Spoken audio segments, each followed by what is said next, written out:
बहुरानी, बहुरानी, बहुत बड़ा अनर्थ हो गया बहुरानी। क्या बात है, क्या हुआ? आया था कि बच्चों की तबीयत बिगड़ गई है, हॉस्पिटल बदलना पड़ेगा। मैं और राजा हॉस्पिटल पहुंचे, लेकिन वहाँ तो बच्चे ठीक हालात में थे। पता चला किसी साजिश के चलते हॉस्पिटल बदल रहे हैं। मैंने और राजा ने उन्हें रोकने की बहुत कोशिश की, पर वो ज्यादा लोग थे। बच्चों के साथ साथ राजा को भी अपने साथ लेकर गए। बहुरानी, हमें तो यकीन है ये सब जीके की ही कोई चाल है। हाँ।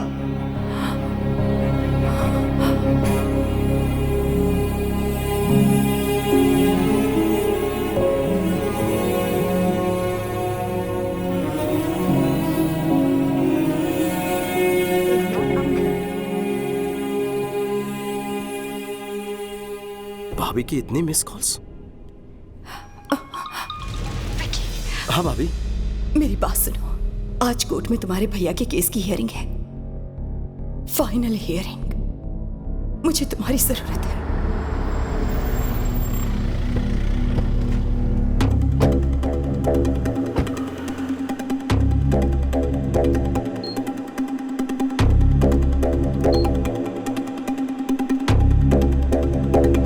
भाभी, कोर्ट के बजाय यहाँ क्यों ले आई हो? क्या हुआ है भैया को? वक्त आने पर सब बताऊंगी, अभी तुम अंदर चलो। हाँ विक्की, वहां अंदर कुछ भी हो जाए, मेरी बात पूरी होने तक तुम कुछ मत कहना, समझ गए ना? चलो।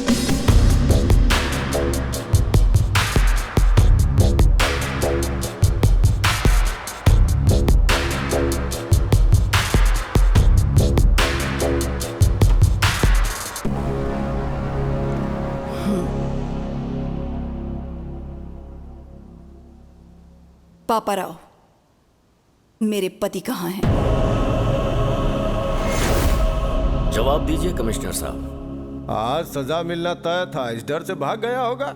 कोर्ट का फैसला आते ही चूहे को उसके बिल से ढूंढ निकालेंगे।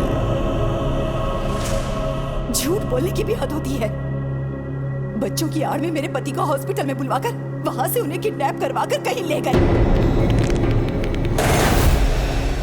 पुलिस ने अभी तक कोई एक्शन नहीं लिया है, मतलब कि वो भी तुमसे मिले हैं। अब तुम्हें सच पता नहीं होगा, कहाँ है मेरे पति? एक बार दामाद जी केस जीत जाएं, फिर मैं उसे भी ढूंढ निकालूंगा। वो शर्म की वजह से कहीं ट्रेन के सामने न कूद जाए। अब राजा राम का कोई बेटा तो है नहीं, उसकी चिता को आग देने का शुभ कार्य भी उसी के हाथों करवा लेना।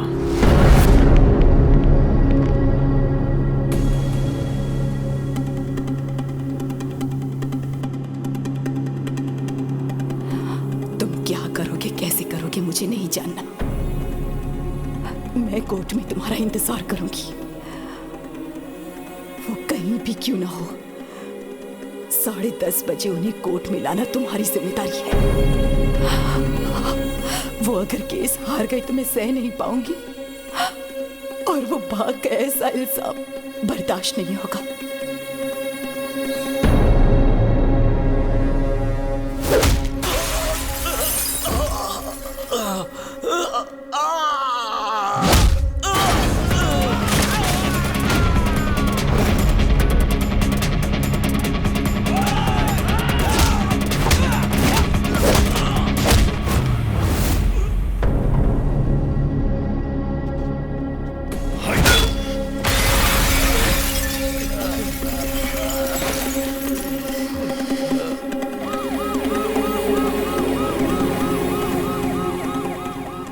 जज साहब पहुंच चुके हैं। राजा राम जी अभी तक नहीं आए, कहीं कुछ गड़बड़ ना हो जाए। आप चिंता मत कीजिए, वो जरूर आएंगे। विकी उन्हें वक्त पर जरूर लेकर आएगा।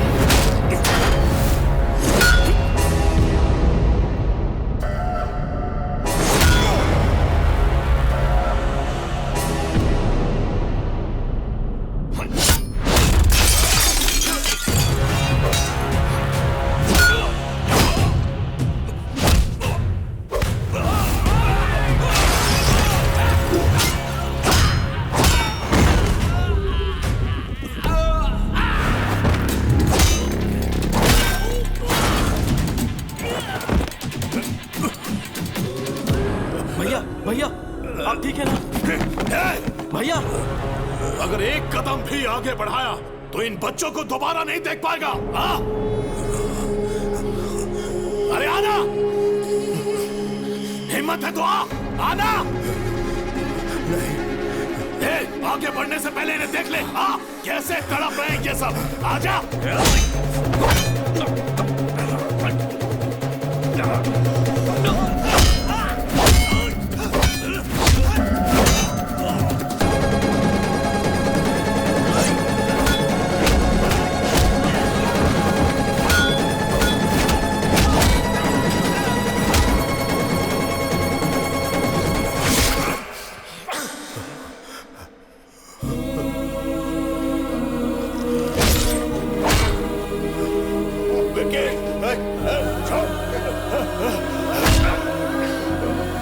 क्यों वकील बाबू, राजा राम नहीं आया ना?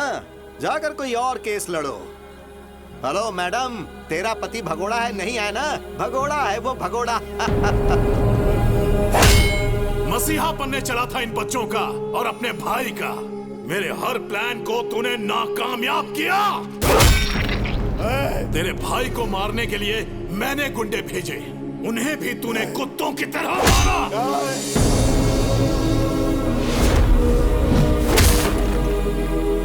जब तेरा भाई फैमिली के साथ यज्ञ कर रहा था, मैं तभी उन सब की समाधि बना देता, लेकिन वहां पर भी तू ढाल बन गया।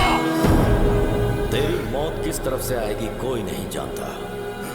मेरे रहते तू मेरी फैमिली को टच भी नहीं कर सकता, उनके चेहरे की खुशी नहीं मिटा सकता।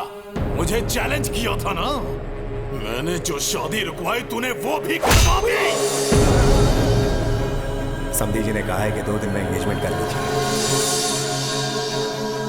मुखर्जी को यहाँ बुलवाकर बैल राजू को भी हमने ही मरवाया, और तभी तुम्हारी कमजोर नब्ज मेरे हाथ लग गए।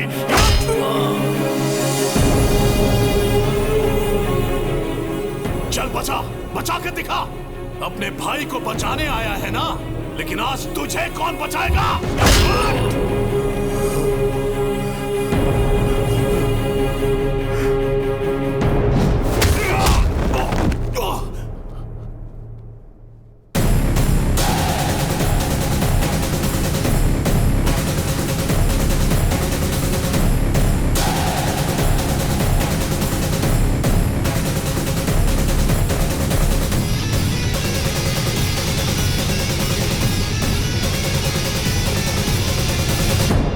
सही था विकी। पाप करने वाले को पुण्य का पाठ पढ़ाना और अधर्म करने वाले को धर्म के बारे में समझाना मंजूर है।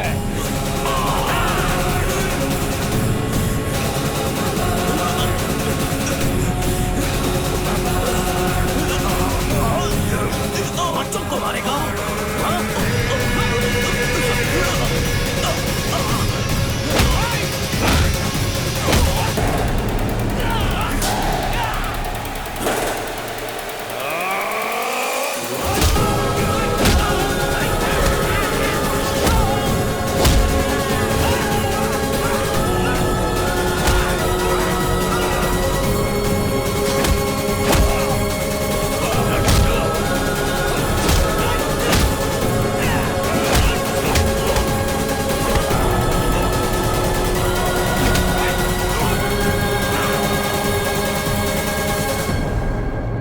माय लॉर्ड, आज केस की लास्ट हियरिंग है, शायद इसीलिए कोर्ट में आने से कतरा रहे होंगे। वो केस हारेंगे सजा से बचने के लिए शायद अब तक इस स्टेट से या फिर देश छोड़कर भागने की फिराक में होंगे। रिपोर्टर मैडम, खबर मुझसे सुन लो, वो भाग गया। ऑडियंस को ब्रेकिंग न्यूज दे दो।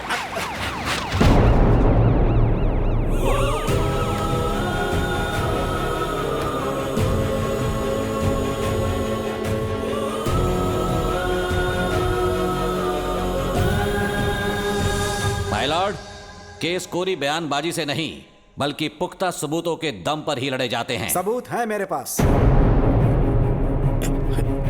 जीके के खिलाफ सारे सबूत इसमें हैं। राजू, मेरा नाम बैल राजू है। जीके ने मुझे पैसों का लालच दिया। अनाथ आश्रम में जो खाना भिजवाया गया उसमें जहर मैंने ही मिलाया, और राजा राम जी को भनक तक नहीं लगी। वो तो बेचारे देवता हैं, बेगुनाह है सर।